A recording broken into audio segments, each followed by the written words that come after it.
Why does your scanner show the P2632 engine code? What does it mean? P2632 is a diagnostic trouble code for fuel pump, B control circuit or open.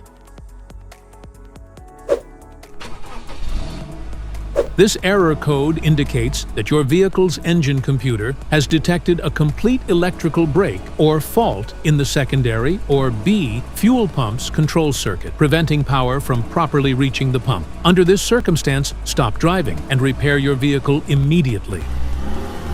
So, what causes this imbalance? Here are the most common culprits. This error can be caused by these possible faults in your vehicle: damaged wiring or corrosion, faulty fuel pump relay, bad ground connection, blown fuse, failed fuel pump B. Each DTC code corresponds to a specific issue in your vehicle.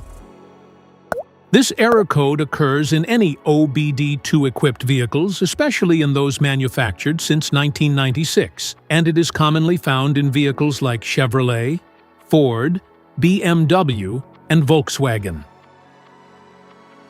If you want to fix this error code, let us know in the comments section. We will definitely make the video on your demand. If you like this video, don't forget to subscribe to our channel. Thanks for watching.